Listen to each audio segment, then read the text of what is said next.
Hey,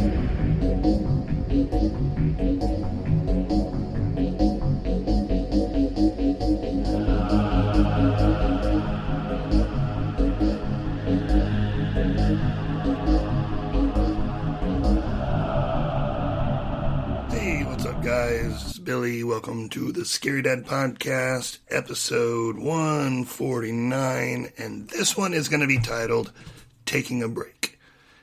And you probably have noticed that we haven't had an episode out in a couple of weeks, and have been wondering what happened, and been a little bit quiet, and there are a couple of things at play here, so I figured I would at least jump on and kind of let you know what's been going on with the Scary Dad podcast.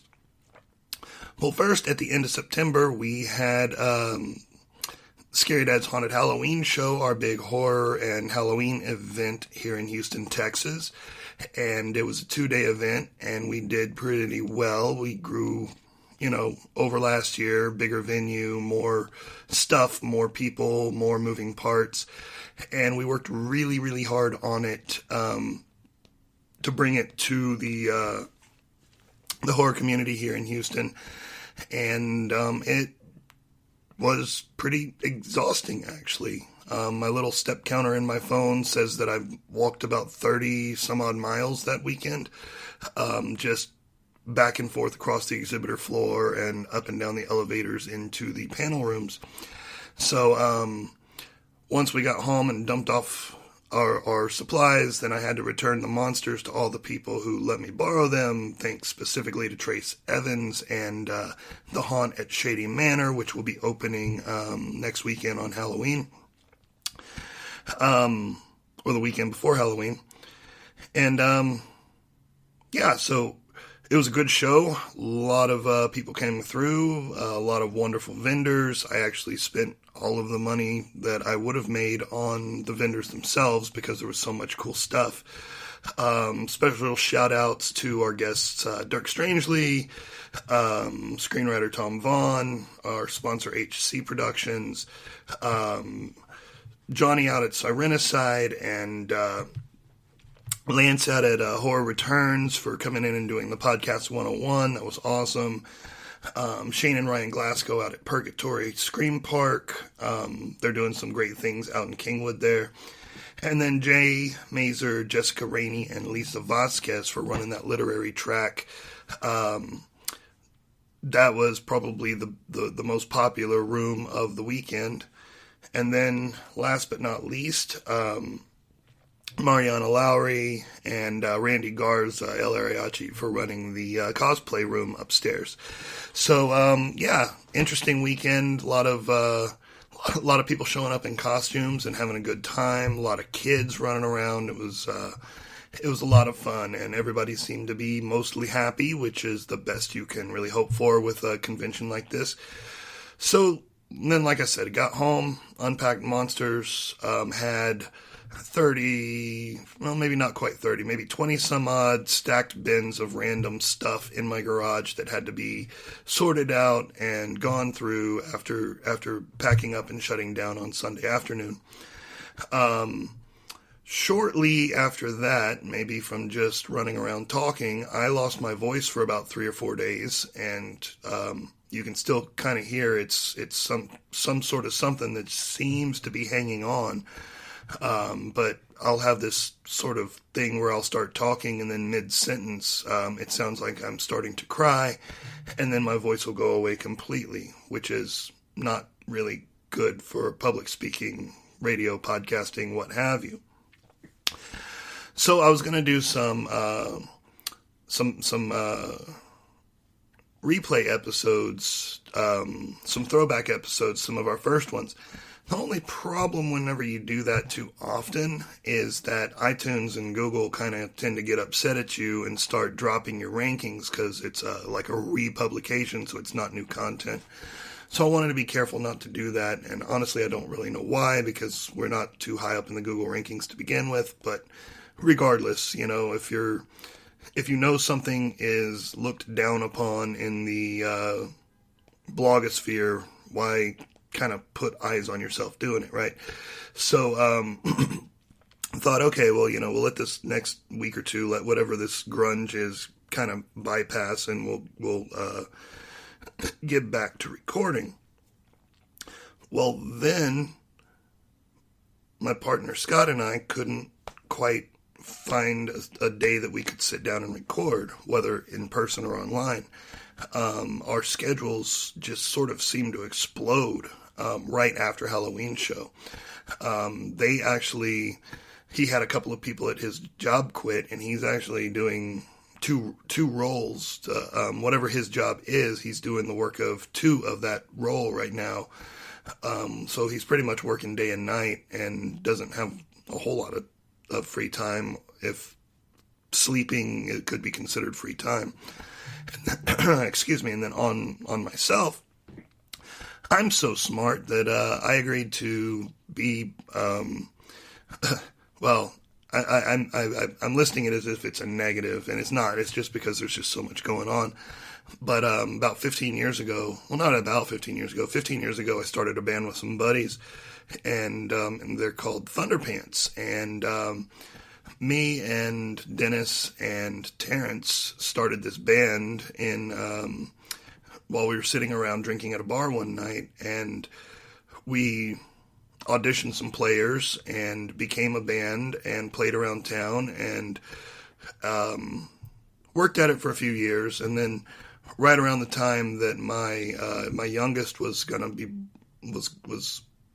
I was trying to finish school and knew I was about to have a baby, and a lot of stuff was going on, so I left the band, and that was in 2009.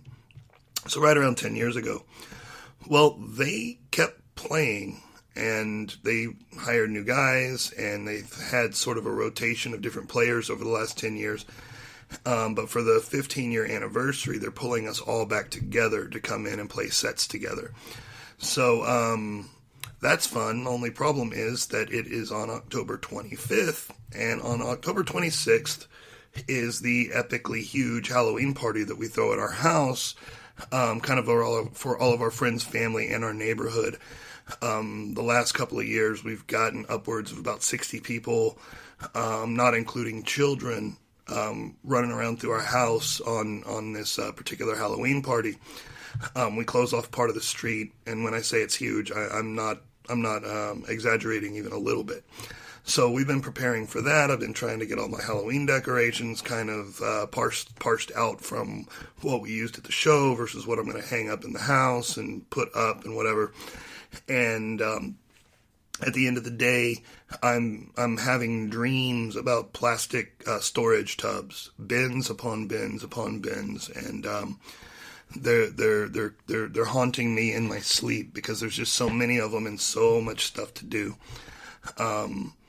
And yeah, this is what I do for fun. Anyway, I've been learning these songs for this band. A lot of them I haven't played in 10 years, and hitting up rehearsals and trying to get up to speed so that this could be a really fun show for all of our friends and family. And, the podcast is one of those things that we really love doing, and it's not something that we do. We don't monetize it. We don't make any money on it. It's, our podcast stats are so hard to pull. All I know is, the people obviously like the show and we like making it. So we're not going anywhere. It's just that your lovable hosts, Billy and Scott, have been just too busy to actually think straight, much less sit down and record a show with the new business and the old business, and then for all of the mixing and uploading and then social media and everything that goes with it. Just the idea of sitting down to do it it just makes me sleepy, and it shouldn't be this way. So, that brings me to number, 2 in the whole idea behind the break. We're at episode 149, and when we started the show, I had very, very limited knowledge about how to run the back end of a podcast part of the website. So I already had a website. It was a blog site. I added a podcast plugin and started uploading the shows. And apparently there was some kind of an issue with the feed, the RSS feed. And for those of you not familiar with it, basically, the RSS feed is basically kind of like your broadcast. So like if you have a radio station and you have a broadcast antenna, that antenna pushes signal out, and then you have receiving antennas that catch the signal out of the air and bring it into your radio. On a podcast, you have an RSS feed, and that is your out-facing signal, and that broadcasts to your different places like iTunes and Stitcher Radio and Spotify and all of that fun stuff. Well, there's been a little problem with that because of the way that I set it up, and I knew it was a problem when I did it, but it worked. I kind of bolted it together like a Frankenstein monster and just kind of made it work. And it's always been an issue. It's kind of been a thorn in my side, and it's made making the podcast on my end of things a little bit more complicated than it needed to be. And it also made it to where checking things like stats and downloads and that kind of stuff was never quite the way that it needed to be. And in order to get this thing fixed, whenever I've got 150, 149 plus, I've got 149, and counting this one, 149 regular episodes, and then 20 plus micro episodes, the metas that kind of filter around through there. When you have that much content, you basically have two choices. You either need to get somebody in who knows what they're doing to fix the problem and make it run properly, or you need to dismantle the entire thing and start fresh. And dismantling and starting fresh, it's a lot of work. It is a tremendous amount of work to scrub the website, to clean up all of the indexes, and then to re-upload everything. And that would take probably days without sleep to make it work. And I'm not going to do that. What I'm going to do is hire somebody who knows a lot more about this kind of stuff than I do, and float him some cash in a 12-pack and ask him to fix it. And then we'll essentially relaunch with a clean RSS through all the indexes, which is going to completely blast all of my statistics, all of my likes and shares, everything, all of the kind of social media capital that we've built up over the last couple of years is going to be totally nuked. But it would be totally nuked if I did it the other way too. So, but at least once it's nuked, then it will repopulate. You'll have access to all of the episodes on things like iTunes and stuff, instead of the throttle number, the content throttle that Spreaker likes to do, because they like to do that. My RSS is tied through them, and I shouldn't have done it. But then once I realized that I was kind of stuck, it was a little too late. So I need to fix all of that, and I'm not going to have the time to sit down and actually fix it until after Halloween.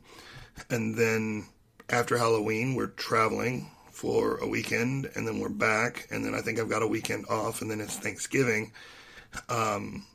Kids are out of school and all that, so I'll have some time in and around the Thanksgiving holiday to sit down and really get this thing worked, and hopefully it'll be all fixed. You'll see us kind of fall off, and then Scott and I will do a nice episode 150, kind of a relaunch episode to bring us back to essentially zero and relaunch. And we had the conversation about it, and we were both did not want to really take a break, but we couldn't see any kind of way around it, what with our schedules and the stuff that we need to do to fix the website. So we really didn't want to do it, but then we just kind of decided, well, right now is Halloween, so even all the non-horror blogs are doing Halloween episodes, and there are a crap ton of non-horror podcasts doing horror, 31 horror nights and stuff like that. Then there's a whole bunch of horror podcasts that you can listen to pretty much on the daily and get your content. So I don't think we're going to be missed that hard in this, 2 to 3 week or maybe like 4 week hiatus. But once we get it all fixed, we will come screaming back at you, and then you'll have all of your scary content, your new business, your old business, and all the stuff you've come to love. every Monday, and then we're also we're actually looking and scheduling some guests that we can get in here and do that a little bit more often, because we have a lot of friends in the horror community that just want to talk. But that is kind of what is going on with the Scary Dad podcast. We don't want to alarm you. We're not quitting. We are not doing the temporary breakup and then going on solo careers sort of thing like some of your favorite bands. We've got a plan. We're gonna set it in motion, and then we will be back on the air here, hopefully in the first week or two of December. And that was a lot of words in a very short period of time. Anyway, thank you so much for listening. Thanks for following. Thanks for supporting the Scary Dad podcast over the last couple of years. And look for us. We plan to be back. We'll be back from the grave very soon. And until we see you again, keep it scary.